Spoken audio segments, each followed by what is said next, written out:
ese servicio social que hacen los políticos es por momentos. Entonces a mí no me gustaba porque era como, bueno, ¿y cuándo va a ser la próxima reunión? ¿Cuándo vamos a volver a hacer voluntariado, ir a entregar regalos? Ah, no, más adelante, en un año. Cuando uno hace labor social, cuando uno trabaja en procesos de impacto social, aprender la lección de que no todo el mundo se quiere dejar ayudar es muy compleja, por la razón que sea. La labor social tiene que salir del corazón. Si a ti no te nace, créeme que no va a salir bonito.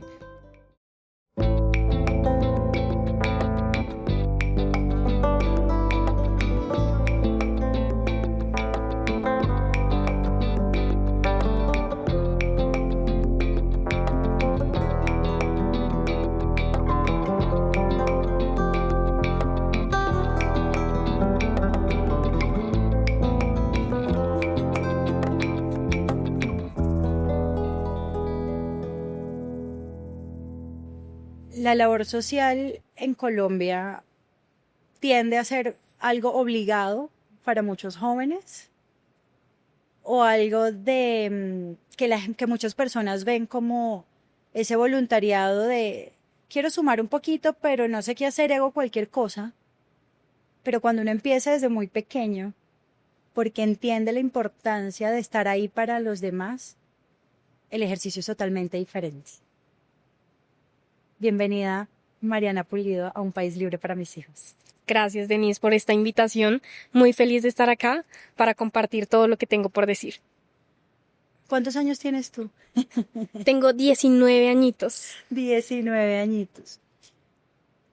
Tú tienes esa vocación bonita de la labor social, del estar ahí para los demás. Y algo me dice que no viene de esa sensación de estoy obligada a hacer labor social en el colegio. Para nada. ¿De dónde sale eso, María? Yo le atribuyo eso mucho a mi papá. Mi papá, pues, es mi mejor amigo y mi mentor. Y él siempre me ha dicho desde chiquita como, para recoger hay que sembrar primero. Y siempre me ha enseñado como es que primero van los demás que uno. Entonces, desde muy chiquita, es que ni siquiera es hacer ese voluntariado, sino como ayudar a la familia, ayudar a llevar las bolsas del mercado, con la casa. Entonces, pues él me guió mucho en eso, como de van primeros los demás que uno. Y nunca lo he visto como obligación, sino como pues a mí me encanta como ayudar, estoy como muy pendiente de eso y sale de esa razón de mi papá, de esa crianza de él y yo. Yo siempre le digo a la gente cuando me preguntan cómo ayudar y cómo, no sé, cómo sumarse a alguna causa o algo así. Y les digo, miren, desde ese lugar donde se sientan cómodos, desde ese lugar tranquilo para ustedes, porque si uno ayuda desde ese lugar, no solo es más genuino, sino que es más efectivo. Si usted es bueno escribiendo, escriba cartas. Si usted es bueno hablando, cuéntele a la gente. Si usted tiene fuerza, pues cargue las cajas o las bolsas. Si tiene plata, pues de plata, está bien. Pero no todo el mundo encuentra esa forma, o esa forma ideal, porque creo que también estamos esperando la forma soñada de ayudar. ¿Cuál ha sido en ese camino desde chiquita de ayude primero con las bolsas en la casa y después piense, o sea, de la puerta de la casa hacia afuera, piense en los otros? ¿Cuáles crees tú que han sido esos Hilitos. hilitos, exactamente, esos hitos importantes que te dicen, es por aquí, este es mi camino para ayudar? Mira, todo empieza porque las personas se preocupan mucho como, "Ay, es que no tengo plata, ¿cómo ayudo?". En mi caso, pues nunca he sido una familia que tenga toda la plata para poder aportar. Pero hay cosas tan básicas que la gente no sabe que pueden ayudar. Y digamos, a mí de niña siempre me he escuchado como las frases de afirmación. O sí, como que te digan a ti como tú puedes, tú eres capaz. Entonces yo empecé así. Me acuerdo mucho, o sea, tengo muy marcado una carta que le hice a unos soldados cuando tenía como 14 años, cuando pasó lo de Mocoa, el desplazamiento en Mocoa. En el colegio nos pidieron que hiciéramos cartas para las personas y los soldados que estaban apoyando tal causa. Y yo me acuerdo mucho que hice una carta como tan motivadora como ustedes son capaces, ustedes los necesita Colombia, necesitan fuerza y acá está toda Colombia que le entrega la fuerza y la bendición a ustedes. Y a mí me hizo sentir también eso porque decía como, tal vez no estoy ayudando económicamente a esa tragedia, pero estoy dando moral para que los que sí pueden estar en ese terreno puedan empezar. Entonces empecé con cosas muy básicas. Luego me di cuenta que tenía como una facilidad para conectar con la gente, ¿sí? Como que yo puedo hablar con alguien y decirle como, pues venga, yo lo ayudo, usted me ayuda, venga, lo conecto con tal, o yo conozco esto, ¿le sirve? Entonces empecé a usar ese método y es conectar las personas. Entonces, yo no empecé como dando dinero o dándole una beca a alguien, no he podido y es mi sueño algún día, sino que empecé como tengo un familiar o un amigo que necesita tal cosa y tengo un empresario a mi lado que tal vez pueda ayudar, hago esa conexión. Y la gente no sabe, pero, o sea, puede que mi papá le pueda ayudar a un primo de una amiga. Entonces, esas conexiones se hacen y eso es, la gente no lo conoce, pero es labor social. La gente ve labor social como eso que te obligan a ti a hacer en noveno, décimo, once. No lo es. O sea, eso no es labor social. La labor social tiene que salir del corazón. Si a ti no te nace, créeme que no va a salir bonito. Y puede que hagas lo más mínimo como lo más grande, pero de que lo hagas con el corazón, pues va a ser ese servicio a la comunidad. Yo pienso, o siempre he pensado, cuando veo los ejercicios políticos en las campañas y todo esto, así como, y el volanteo y las conversaciones, bueno, hay una cantidad de cosas que pasan alrededor de las campañas. Yo siempre he pensado que la historia sería diferente si viéramos a los políticos ayudar. Si la campaña no fuera un momento, sino que fuera un ejercicio permanente, porque eso es hacer política. Tú haces política desde ese lado. La política tiene muchas aristas. La defensa de los derechos humanos es política. Yo entendí eso grande, o sea, a mí también me costó entenderlo. Yo al principio peleaba un poco como con esa teoría porque yo decía, no, pero yo soy defensora de derechos humanos, yo no quiero, no sé, como que no tengo nada que ver con la política y no era cierto. Yo lo descubrí más grande. ¿Cómo te ha ido a ti con esa teoría? Mira que yo empecé haciendo política así como de que quiero que voten por mí, Mariana Pulido a la presidencia, me encantaba. Y yo decía, wow, esto me encanta, pero con el tiempo me fui dando cuenta que en realidad es por momentos, ¿sí? O sea, como que ese servicio social que hacen los políticos es por momentos. Entonces a mí no me gustaba porque era como, bueno, ¿y cuándo va a ser la próxima reunión? ¿Cuándo vamos a volver a hacer voluntariado, ir a entregar regalos? Ah, no, más adelante, en un año. Yo, pues, ¿qué sentido tiene? Entonces, yo empecé a hacer política y decía como, esto a mí no me gusta. O sea, no me gusta esto de que solo por temporada, solo cuando necesito votos, cuando necesito un puesto, no me gusta. Entonces, digamos que sigo en la política desde una parte como lo que yo digo, el backstage, como el poder detrás del poder. Porque, pues, los que hacemos labor social, servicio social, servir a la comunidad, no nos importa si nos muestran o no nos muestran. Hay mucha gente que no sabe todo lo que yo hago por los demás o lo que lucho por de verdad seguir haciendo esos voluntariados, nadie lo sabe y no tengo necesidad de mostrarlo en redes como, wow, es que soy una muy buena samaritana, soy la mejor política de Colombia. No, no me gusta y digamos que me confronté con muchas personas durante la política por eso. Porque era como, es que, no, Mariana, es que tienes que hacer eso y subirlo a las redes para que digan como, es que cuando voten por ti van a tener eso. No, o sea, yo no estoy buscando esto en la comunidad para que voten por mí. Yo estoy buscando porque es que la gente lo necesita de verdad y me costó mucho como aceptar como, wow, los políticos hacen, o sea, hacen servicio social solo cuando lo necesitan o cuando están como en pre-campaña, entonces, uno se da cuenta porque uno de verdad los busca para que le den a uno un apoyo, pero cuando no cuando ellos no tienen que mostrar la cara o no pueden mostrar la cara en esos eventos, es como, no puedo ayudarte con nada. Y es como, Hace muchos años en Venezuela hicimos un evento entre Un País Libre para Mis Hijos, Amnistía Internacional y digamos que pues estábamos buscando apoyo pues para algunas cosas del evento y hablando con unos amigos políticos era como, no, nosotros podemos poner eso y podemos poner aquello otro y tal, sin problema. Hasta que les dije, pero no pueden ir brandeados al fin del mundo.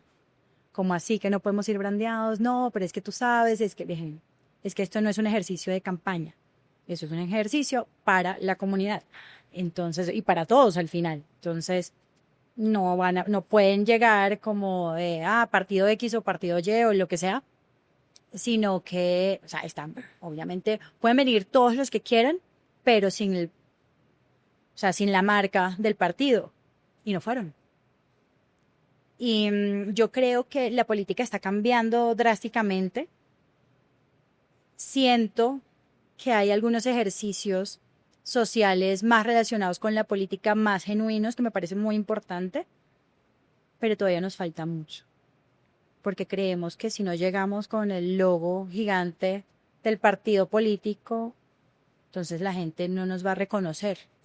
¿Y sabes qué es lo que pasa? Que me di cuenta que yo siento, pues obviamente tengo mi ideología, como mi forma de pensar, eso todo el mundo lo tiene, pero estoy muy abierta a la conversación y al diálogo. Entonces, ¿qué pasa? Puede que sean o de izquierda o de derecha, como ustedes lo definan, conservador, liberal. Entonces, por ejemplo, si hay una persona liberal, no va a ser voluntariado con alguien del conservador solo porque es de la otra arista de tu forma de pensar. ¿Eso qué importa? O sea, acá no importa si verdad si eres de izquierda, de derecha, de un grupo que esté sesgado. O sea, no importa de qué grupo vengas cuando vas a aportar. Y eso es lo que me ha pasado y me he sentido juzgada porque tengo amigos de todos los campos, de todas las aristas, que cuando yo pido ayuda como, vengan, necesito este domingo ir a Kazuka o ir a Chía o ir a Tenjo, alguna, digamos que a donde suelo ir, y me digan como, pero van a ir tus amigos de derecha, pero van a ir tus amigos de izquierda, es como muy incómodo porque es más un ejercicio político que de verdad algo con intención. Cuando la ideología nos gana, cuando la ideología supera la voluntad de ayudar, perdimos absolutamente Se todo. pierde todo, la esencia. Perdimos todo. Y yo creo que mientras más temprano descubramos eso, mejor. Porque la política de por sí es un tema de pasiones. Totalmente. Es un tema de eso que me mueve, eso que me engancha y eso que me hace actuar frente a la gente.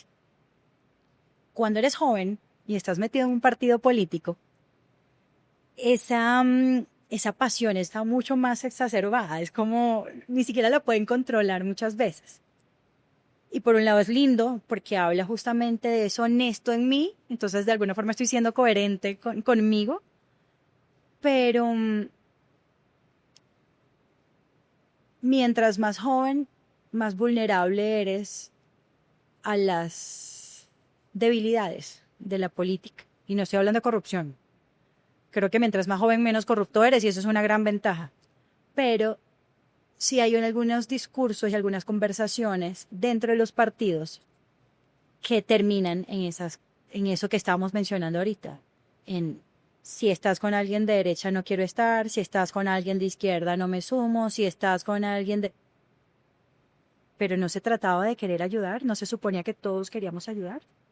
Totalmente. Los jóvenes creo que tenemos ese punto débil y es que para pertenecer a una comunidad, que nos gusta pertenecer a una comunidad, creemos que tenemos que seguir todo lo que nos digan ellos para poder ser parte de eso. Entonces, cuando nos digan, cuando es que ustedes no pueden hacer esto, no pueden hablar con tal, pues uno como joven se lo va a creer porque quiere ser parte de esa comunidad. Y estamos como muy vulnerables a eso y digamos que es un poquito más de formar carácter y criterio. Digamos, yo al principio me preocupaba tanto por no caer como, uy, es que esto es muy conservador o esto es muy liberal para lo que yo hago. Ya no importa. O sea, en este momento no me importa porque sé que estoy ayudando a una comunidad y no me estoy guiando tanto por lo político porque yo pues dentro de lo político que hago soy muy académica y yo me quedo que es el ejercicio del poder. La política es ejercicio del poder. Ya, si tú tienes un poco más de poder o tienes el poder como la influencia de A sobre B, pues está bien. Pero no te dice a ti como es que la política tiene que ser de aparentar. no tiene nada que ver. Cuando escuchas frases como a los jóvenes no les interesa la política porque los jóvenes no votan, ¿qué sientes? Son sentimientos encontrados, porque pues por una parte sé que hay jóvenes que no podemos generalizar, hay jóvenes que no les interesa como la situación del país o no les interesa como ir a votar, porque qué pereza ir hasta allá, pero hay jóvenes que somos tan apasionados y es que yo siento que la política no es solo el tema electoral. La política lo es todo. La política es ir a sembrar arbolitos, ir a visitar abuelos, ir a, no sé, trabajar en una empresa. Todo es política y todo lo rigen leyes. Y la gente cree que la política es solo ir a volantear o a ir a una plaza a decir es que los vamos a sacar de la pobreza. Eso no lo es. Entonces, los jóvenes somos muy apasionados y yo siento que en el círculo en el que estoy, somos jóvenes que queremos hacer tantas causas sociales, creamos 30.000 proyectos con 30 amigos y todo el tiempo estamos como la nueva fundación, la nueva y eso. Entonces me da rabia cuando digamos que los adultos empiezan a decir, ¿cómo es que los jóvenes no se interesan? Es que son perezosos. No es eso. Lo que pasa es que hacemos política de una forma diferente y no lo quieren aceptar porque pues obviamente las cosas nuevas dan miedo y yo lo entiendo. Pero hay que empezar a cambiar ese chip y de que ellos se den cuenta que la política no es como la política de antes. Me gusta eso de que la política se está haciendo diferente, pero además porque busca evolucionar. Creo que la política solita de alguna forma busca ese camino distinto, ¿no? Y, y no solo en la comunicación, porque ahorita podemos hablar de las redes sociales, que sabemos que es un mundo totalmente Nuevo. nuevo en el tema de la política, pero la forma de usarlo.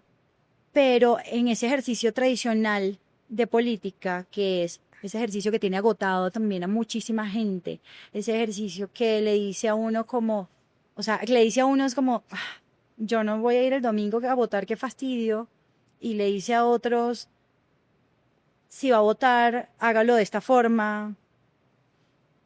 También hay un ejercicio que es cero amigable y es el que grite más duro, ese es, el que se pare en la plaza a decir y a hablar mal del otro y a sacarle los trapos sucios al otro, ese tiene carácter.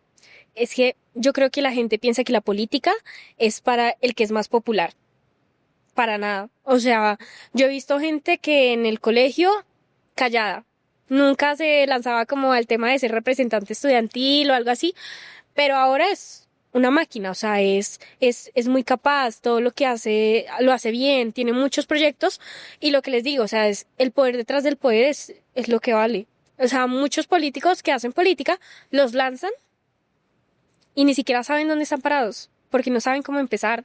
Y la política van a seguir pensando, es que es el que más votos tenga, el que más dé de hablar, el que más titulares tenga en las redes sociales. No, yo, o sea, yo soy como muy abierta en eso y digo como, digamos que el más popular no siempre va a ser el que debería ganar, El correcto. el correcto, exacto.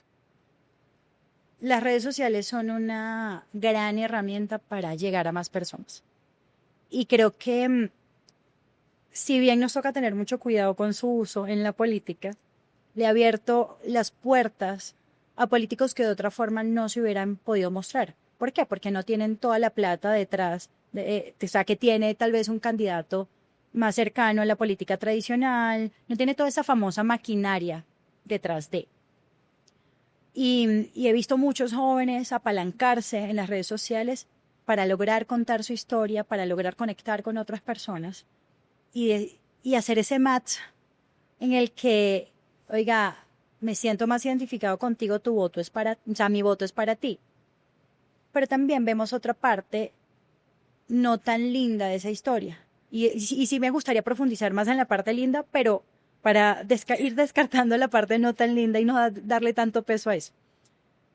Esa parte en la que hablen mal, pero que hablen. Esa parte en la que una persona sube una foto y le mencionan bajito a la abuelita.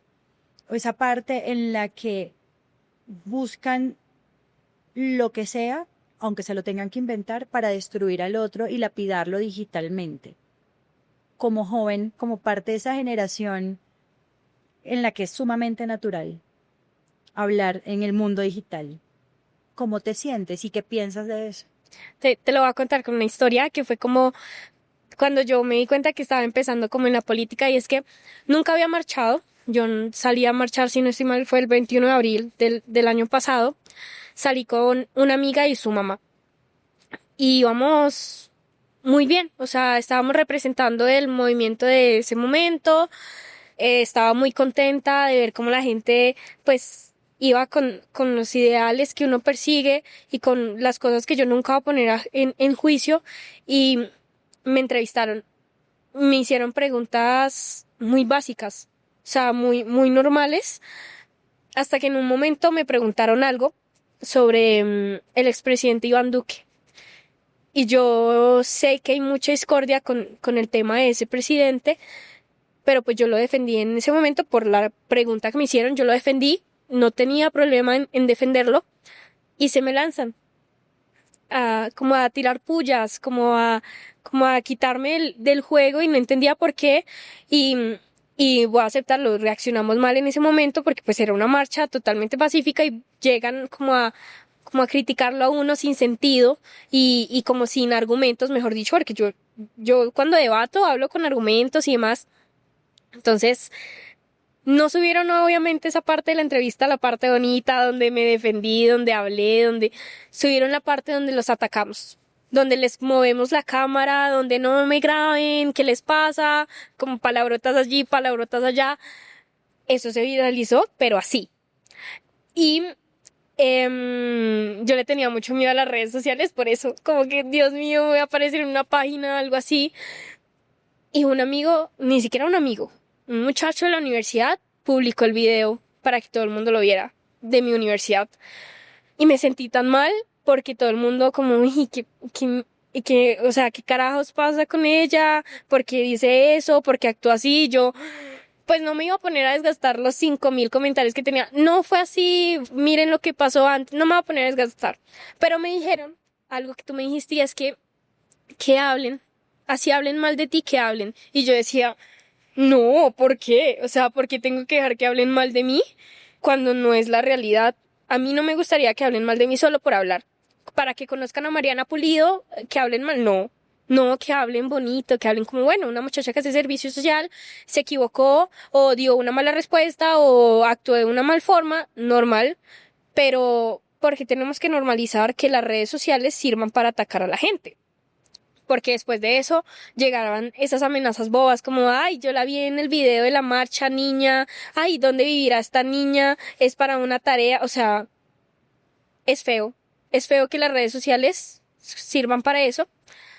Pero si nos vamos para el lado bonito de las redes sociales, yo las uso mucho, yo me creo influencer, literalmente, no, me encanta las redes sociales porque es una forma de mostrar lo bonito. Y no siempre tiene que ser lo bonito, digamos, digamos que popularizar las tragedias, las cosas malas que pasan, porque es un medio que se viraliza rápido y hay que usarlo. Y cuando uno es consciente de las realidades en Colombia, uno sabe que es mucho más fácil acceder a redes sociales que a una educación superior. Entonces, pues, digamos, algo que me mueve mucho a mí es la educación por medio de las redes sociales. Y yo uso las redes sociales para educar en temas políticos, relaciones internacionales, dónde ir a hacer voluntariado, becas. Me gusta usar las redes sociales para eso porque, pues, es mucho más fácil que alguien en el Chocó, en la periferia del país, en La Guajira, en Arauca, tenga acceso a Internet, a que tenga acceso a poder entrar a una universidad. Es increíble, pero lastimosamente es una realidad. YouTube es un muy buen espacio para aprender. Totalmente. Instagram es un muy buen espacio para aprender. TikTok es un muy buen espacio para aprender. Y creo que estoy de acuerdo contigo, creo que no deberíamos perdernos eso por las malas prácticas de algunas personas. Yo siempre digo, el problema no es el dispositivo, y en este caso el problema no es la red social, el problema es quién lo usa y para quién lo ¿Cómo? está usando. Exactamente. Totalmente. Y digamos que en esas dinámicas a mí me pasó hace un tiempo por un comentario, hice un tweet y me cayó Raimundo y todo el mundo. Y me empezaron a llamar amigos como, Denise, ¿estás bien? No sé qué, yo, ¿qué pasó? No, es que sí, o sea, ¿viste los comentarios? Y yo, no. ¿No has leído nada? Y yo, no. Y no pienso leerlo. Hay un poder que no pienso darle a otro. O sea, hay pocas cosas que podemos controlar en esta vida. Y, y sé que a veces nos gana la curiosidad y como que alcanzas a leer un par de cosas. Yo sí aconsejo, oiga, que se desgaste el otro.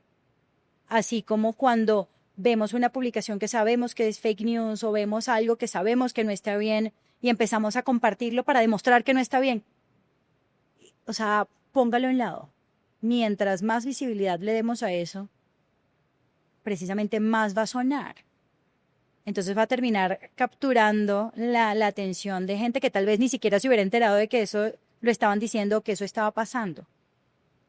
Pero cuando hablamos de lapidar digitalmente a las personas, es muy triste, porque mucha gente lo está utilizando para dañarle la vida a otros, habiendo tantas oportunidades bonitas para utilizar.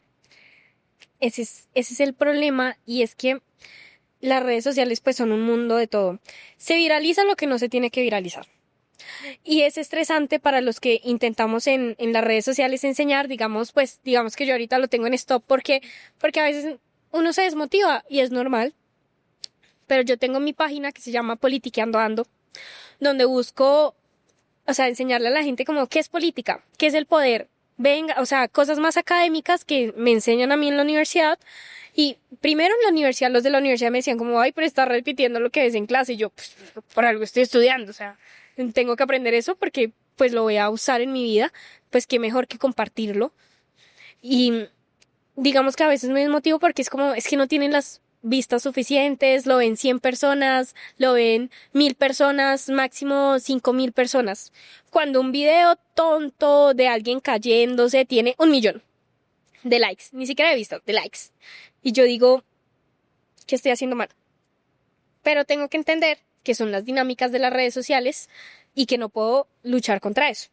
Más bien, empiezo a pensar como, bueno, lo vieron 100 personas. O sea, comparado con las personas que no pueden estudiar en Colombia en una universidad, pues estoy ayudando a gente que puede servirle, así sea una, dos, tres. Y eso es un problema que la gente piensa también del servicio social, y es que para ayudar hay que hacerlo en masa. No siempre. O sea, si usted ayuda a un perrito, una persona, un adulto mayor, ya está haciendo mucho.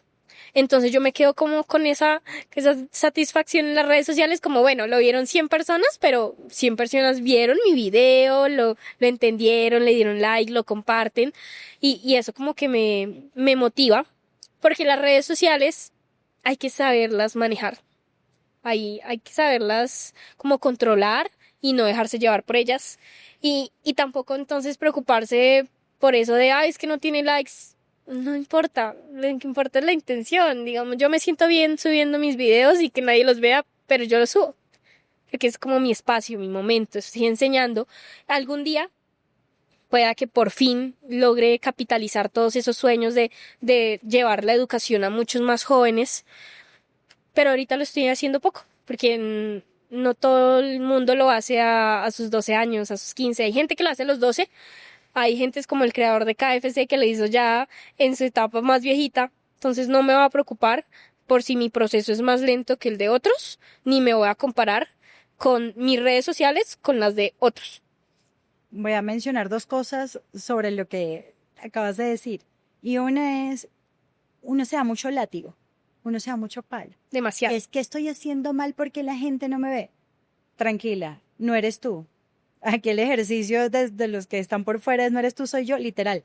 O sea, tú estás haciendo algo bueno.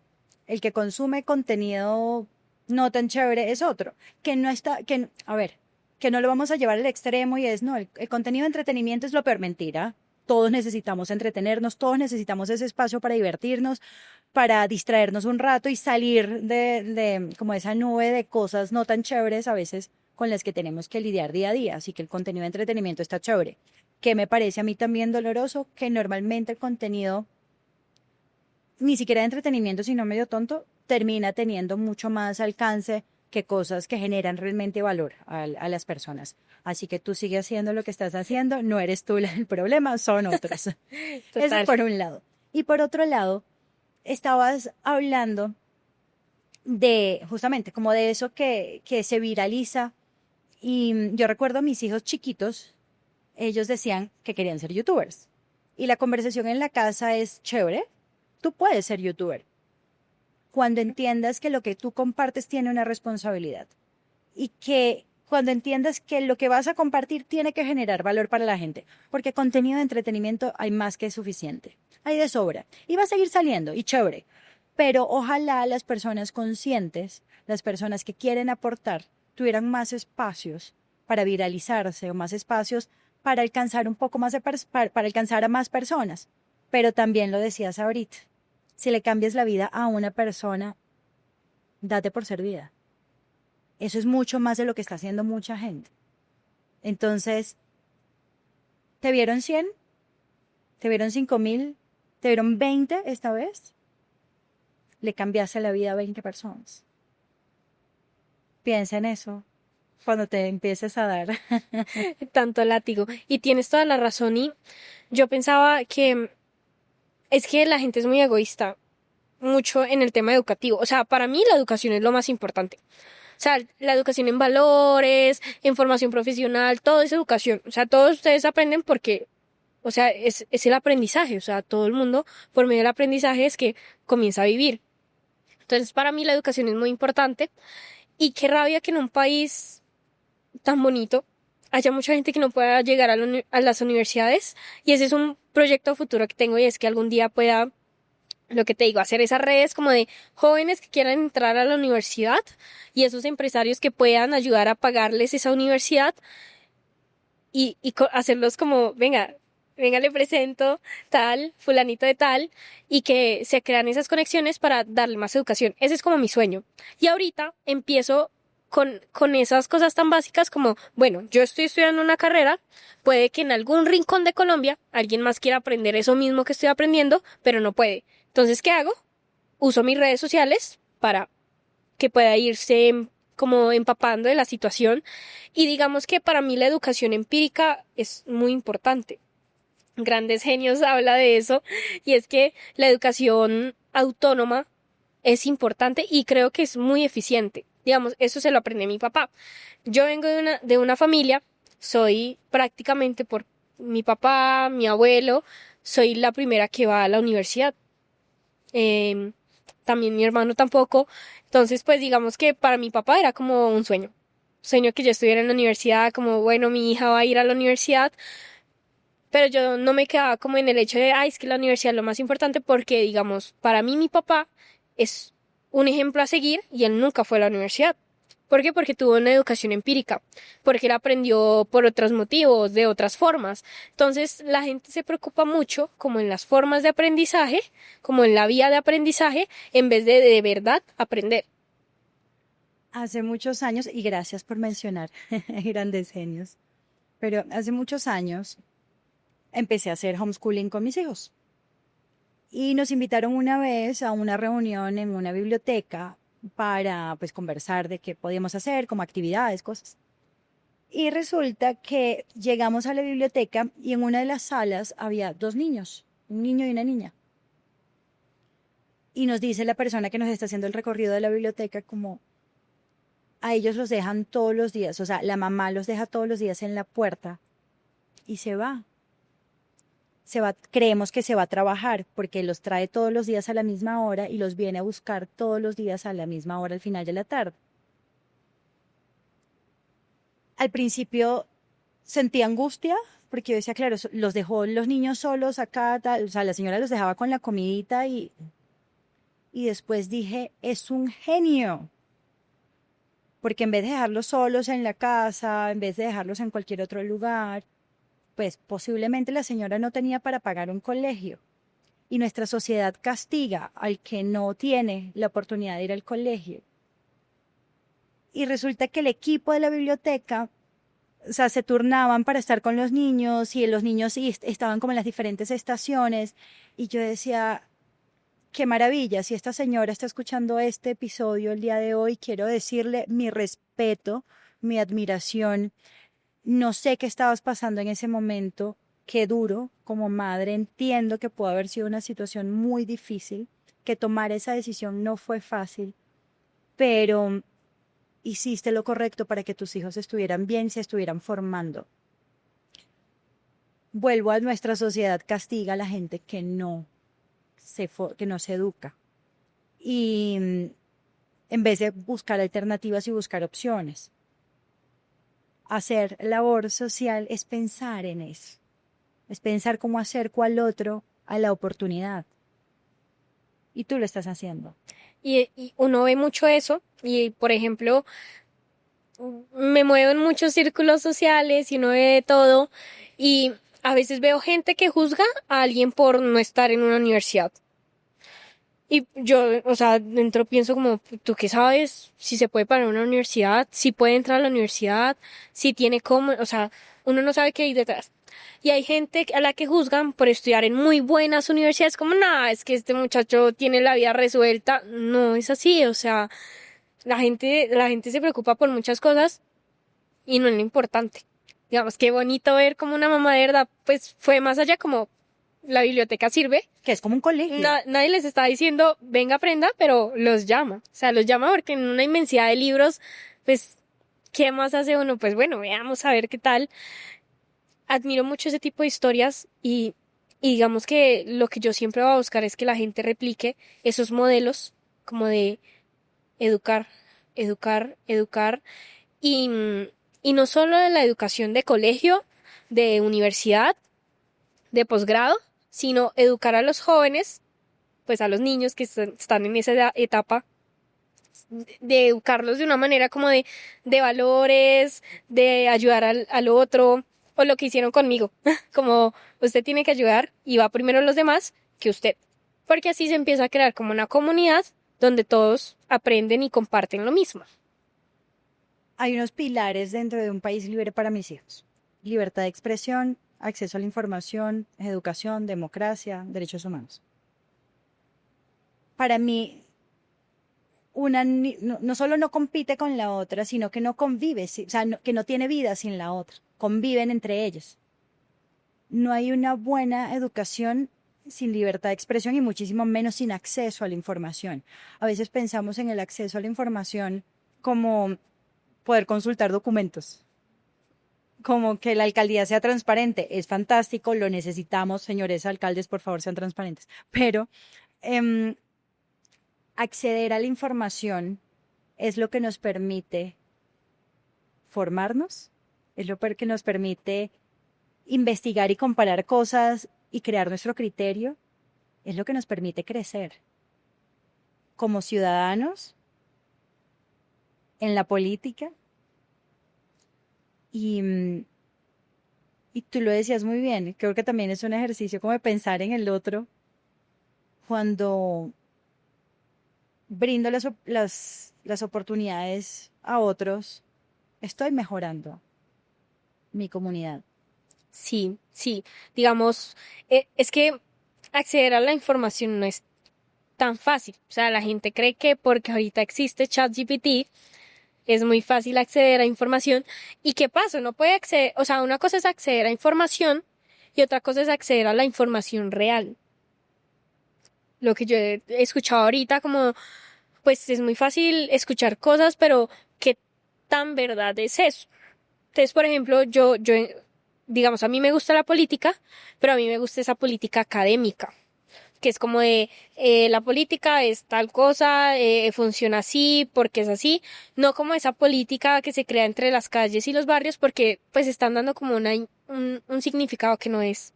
Entonces, digamos que esa búsqueda de la información tiene que ser muy buena porque la información puede ser mala y ahí se van creando bucles de cosas malas. O como, sí, como cuando pasan las malas traducciones de inglés a español, que se hace con una confusión muy grande. Eso pasa con la información en Colombia.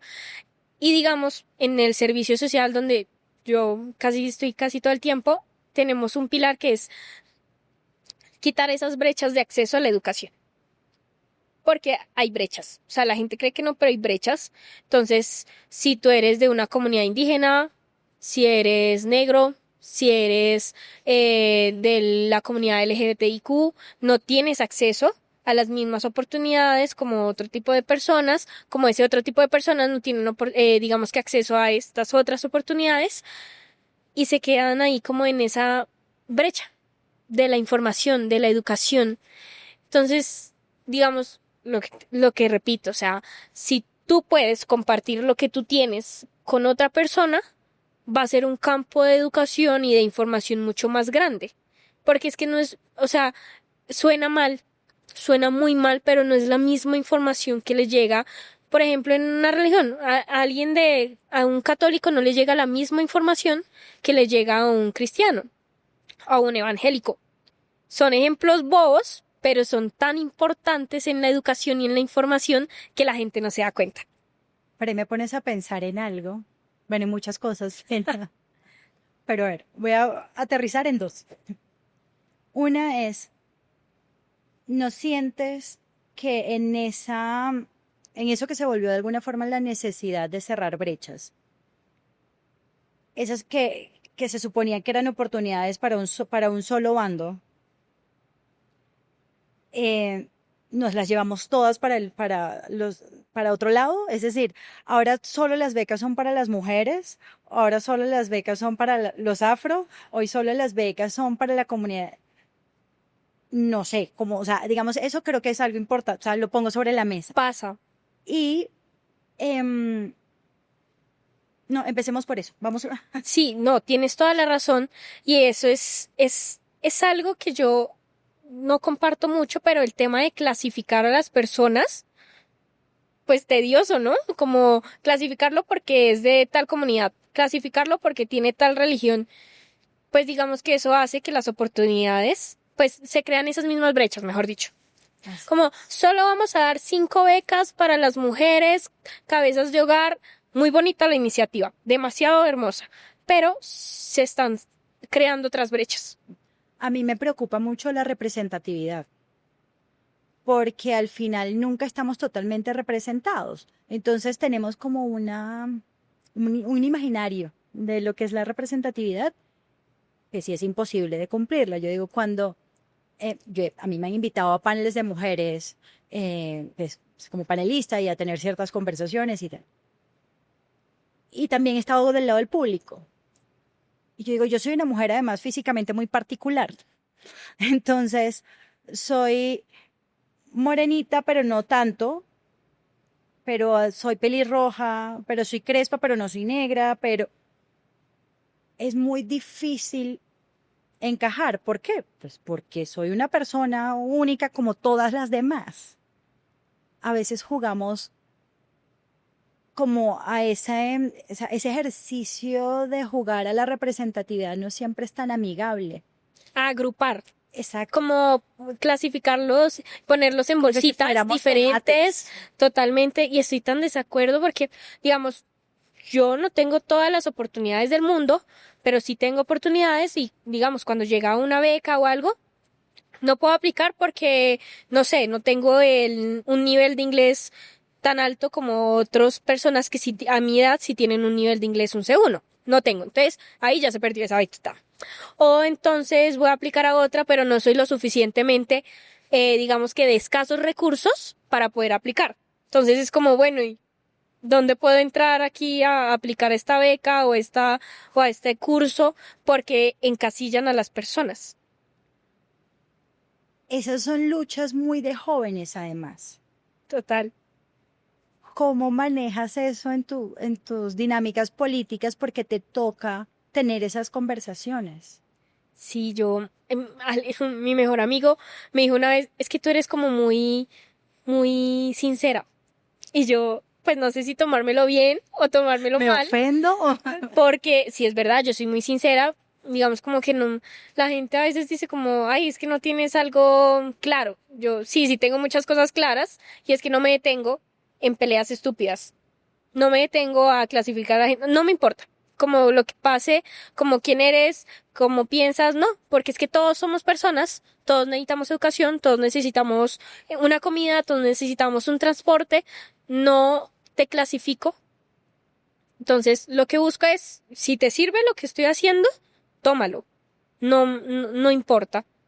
Entonces, digamos que con esas dinámicas de la política y el labor social, no me voy a poner a clasificar a las personas o como a investigarles su vida más allá, como para saber si puede aplicar a lo que yo estoy ofreciendo. Por ejemplo, si estoy buscando jóvenes para poder darles un curso en economía o algo, no me voy a poner a clasificarlas, sino que simplemente es que si las necesitan y aplican, pues se las doy. Porque es difícil, eso pasa mucho, a mí me pasaba mucho al principio, como los políticos me clasifican y soy mujer. Y en política es como, o sea, primero es un atractivo, como, wow, una mujer política, la cara del partido, Aunque la te, cara del movimiento. aunque te pongan de última en la lista. Exacto. Así me pongan de última en la lista, tengo que sacar la cara y es que soy mujer y gracias. Y es difícil, es complejo, digamos, que entrar en esas peleas como desde siendo joven, con esas luchas, con esas clasificaciones. Entonces, yo no me preocupo tanto, la verdad. No, no, digamos que no me ahogo en un vaso de agua en ese sentido porque, pues al fin y al cabo, el que lo necesita lo va a buscar. Yo creo que ahí también hay que pensar en justamente en las libertades, ¿no? Y mi libertad a tomar la decisión de aprovechar o no una oportunidad.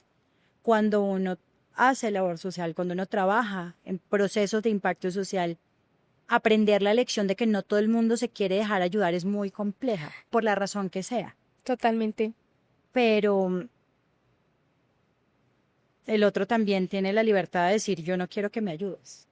Y o sea, yo lo respeto tanto, pero se siente como tan desmotivador, porque uno dice, estoy ayudando y acá tengo 100 personas que les gustó este proyecto, pero en el rincón tengo una persona que no quiere ayudar, que no se quiere dejar ayudar, entonces yo digo, ¿será que todo esto que hicimos no es suficiente? Pero hay que entender que no todo el mundo le gusta que lo ayuden.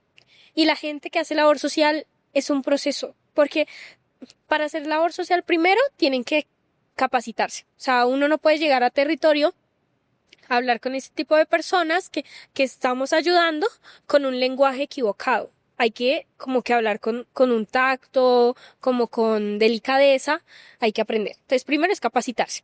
Y luego hay que buscar es que a esa comunidad a la que estamos ayudando, si le sirva lo que le estamos llevando. O sea, digamos, por ejemplo, yo veía en una película que me gustó mucho como el Estado, la alcaldía del pueblito le regalaban 100 computadores a los niños.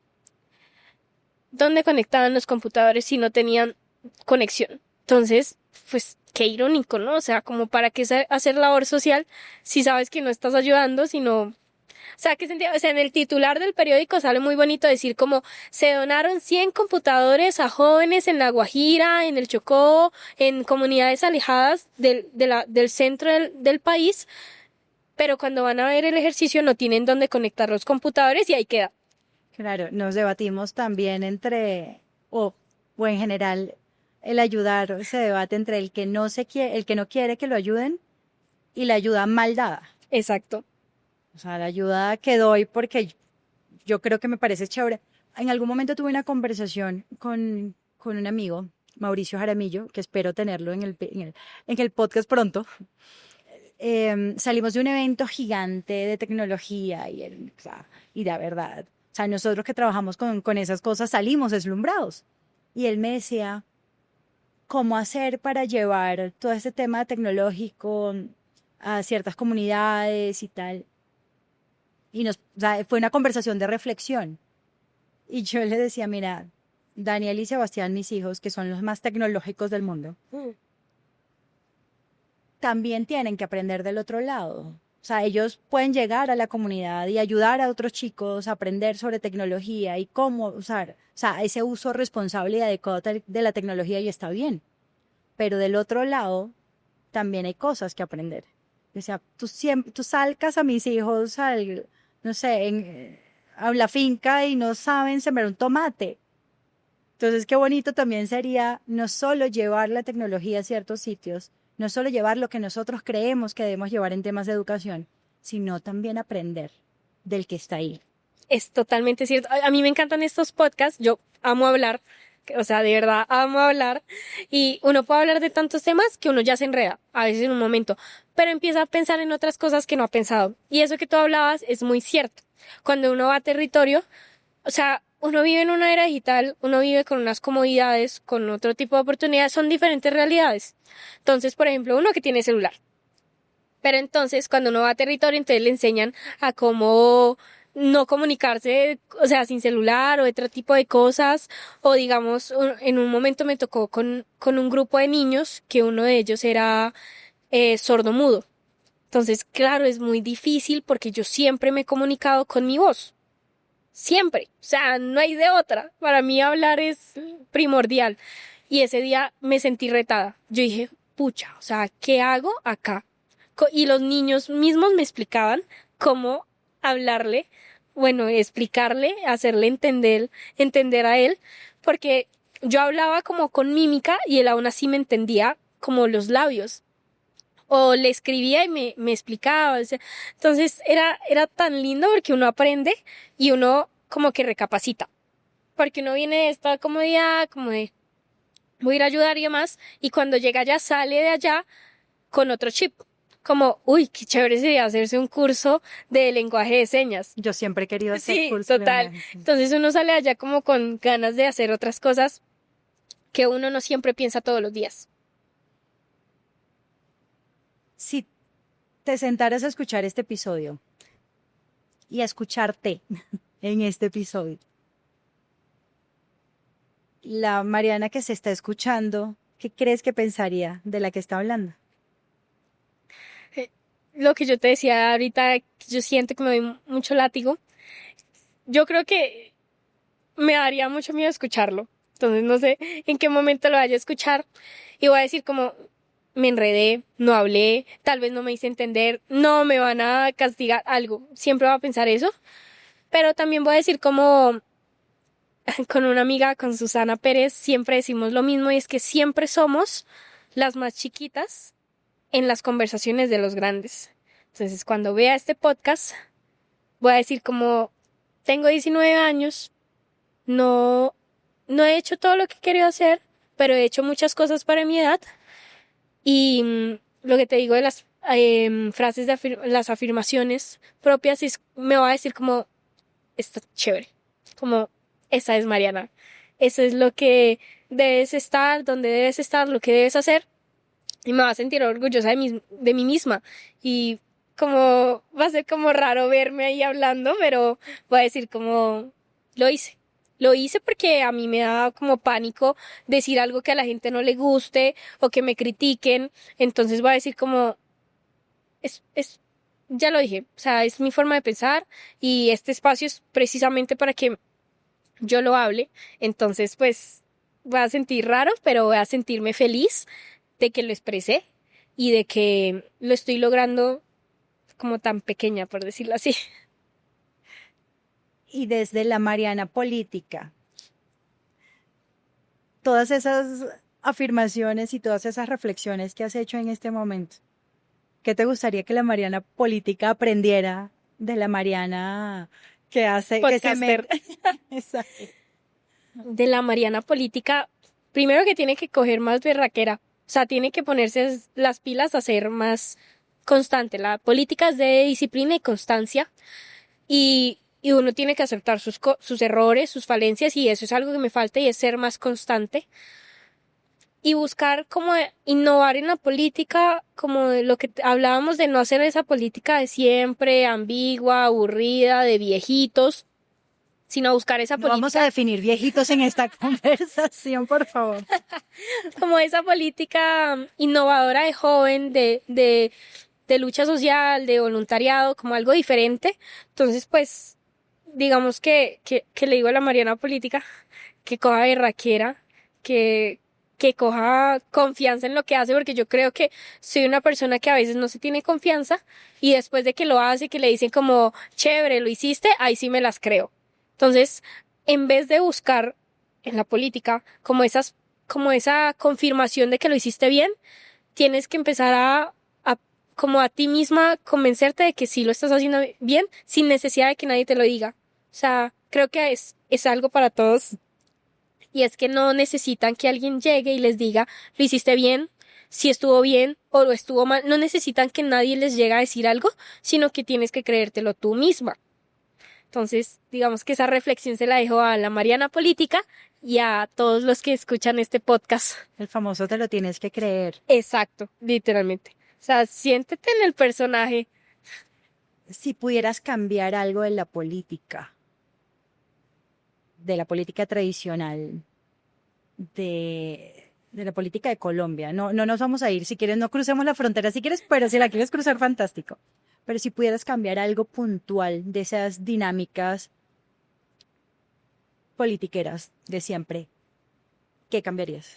Lo tengo exacto y es que fue, digamos que yo dejé de hacer política porque me di cuenta que lo que estaba haciendo estaba mal y es tirar esa crítica. Entonces, digamos, yo no estaba de acuerdo con algo que hicieron y de una vez hacía un video indignada y no, es que estos tales y pascuales no deberían hacer esto y criticaba de una forma tan fea y yo decía, una vez, no me acuerdo cuándo me senté y empecé a ver todos mis videos en Instagram y decía como, qué vacío. O sea, yo que soy tan académica, tan propositiva, yo decía, mis videos son, o sea, dije así como, son basura. ¿Por qué? Porque hacía un video de 1 minuto y medio criticando la política de que habían hecho y demás y no estaba proponiendo nada. O sea, no daba como, en vez de hacer esto, deberían hacer esto, o la ley dice que deberían hacer esto. Y yo dije como, la estoy embarrando, porque si quiero generar valor, criticar lo puede hacer todo el mundo. Criticar lo puede hacer todo el mundo, eso es muy fácil, todos podemos caer en eso, pero proponer no es fácil. No es fácil y yo me alejé de la política ahorita porque dije que cuando volviera tenía que volver con planes ya hechos. Como si vuelvo a criticar algo, no sé, de un plan educativo del país, es porque tengo una solución a ese problema. Pero no voy a volver no quiero que esa política vuelva, no de mi parte, y de Colombia cambiaría eso. Los políticos critican mucho, pero vas a ver el discurso de los políticos de izquierda a derecha, de donde tú lo veas, no proponen. Sí, o sea, como que solo proponen cuando llega la época de campaña. Pero en esos videos que suben a diario, porque tras del hecho en la política colombiana, los políticos, los congresistas suben 5 videos criticando al día y ni una sola propuesta. Vamos a cambiar, no, nada. Entonces, eso le cambiaría a la política colombiana y a la política mundial, porque es importante que la gente empiece como a proponer. Digan, puede que no suceda, pero es un valor agregado proponer y darle una nueva vista a las cosas. Esto pasa así a toda y ya estamos por cerrar. Pero yo le quiero dedicar este episodio a la Mariana del futuro. A esa Mariana que se preparó desde chiquita para ayudar a las personas porque empezó diciéndoselo a su papá y después se volvió parte de ella. A esa Mariana que empezó en la política de una forma y se dio cuenta que eso no era lo que le gustaba. Y que decidió hacer una pausa, respirar profundo, transformarse ella para transformar el estilo de política que pasa en su país y que ella quiere mejorar. Quiero dedicarle este episodio a esa Mariana que un día dijo, entendí que para ayudar a otros tengo que saber ayudar. Que entendió esa lección durísima de que no todo el mundo quiere dejarse ayudar y que eso no necesariamente te va a detener para lograr tus sueños. Y a esa Mariana grande, grande, no de tamaño, No de estatura, creo. no de estatura, pero esa Mariana grande que va a mirar para atrás y va a decir lo que dijiste hace unos minutos. No solo con este podcast, sino con muchas cosas. Y es, lo dije. Y es, lo hice. Y es, me atreví a hacerlo. Así que gracias, Mariana, por esta conversación. Gracias, Denise. Y estoy segura que en unos años voy a ver esto y voy a mostrárselo a mis hijos. Que así sea. Así sea. Gracias por crear un país libre para mis hijos.